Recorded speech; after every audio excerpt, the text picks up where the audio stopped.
Good evening to ആൾ. ഇപ്പോൾ നമ്മൾ നിൽക്കുന്നത് അക്വാറ്റിക്സിൻ്റെ നൈറ്റ് ഈവൻറ്റ്സ് നടക്കുന്ന ജെട്ടിയിലാണ്. ലക്ഷദ്വീപിലെ ചരിത്രത്തിൽ ആദ്യമായിട്ട് നൈറ്റിൽ അക്വാറ്റിക്സ് നടത്തിക്കൊണ്ട് 34th LSC ചരിത്രം കുറിക്കുകയാണ്. ഇവിടെ ഇത്രയും ക്രൗഡിനെ സാക്ഷ്യപ്പെടുത്തിക്കൊണ്ട് ഈ നൈറ്റിൽ അക്വാറ്റിക്സിലെ 14 ഇനങ്ങളാണ് നടക്കുന്നത്. അതോടൊപ്പം തന്നെ ഈ അക്വാറ്റിക്സ് ഇനങ്ങൾ വളരെ കൃത്യമായിട്ട് ലൈവായിട്ട് സ്ട്രീം ചെയ്യുന്നുണ്ട്. അതോടൊപ്പം വലിയൊരു സ്ക്രീൻ ഇവിടെ വെച്ചിട്ടുണ്ട്. ആ സ്ക്രീനിലൂടെ നാട്ടുകാരെല്ലാവരും ഇത് ആസ്വദിക്കുകയാണ്. 10 ദ്വീപിൽ നിന്ന് വന്ന മത്സരാർത്ഥികൾ വളരെ ആവേശത്തിലാണ് ഇവിടെ ഉള്ളത്.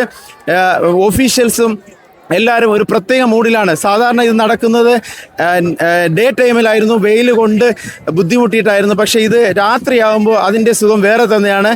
അപ്പോൾ കിൽത്താനിലെ ഏകദേശം 90% ആൾക്കാരും ഈ ജെട്ടിയുടെ തീരത്ത് അണഞ്ഞിരിക്കുകയാണ് ഇത് കാണാൻ വേണ്ടിയിട്ട്. ഇതിൻ്റെ അപ്ഡേറ്റ്സ് കാണുന്നതിന് വേണ്ടി നമ്മുടെ ചാനൽ ഫോളോ ചെയ്യുക.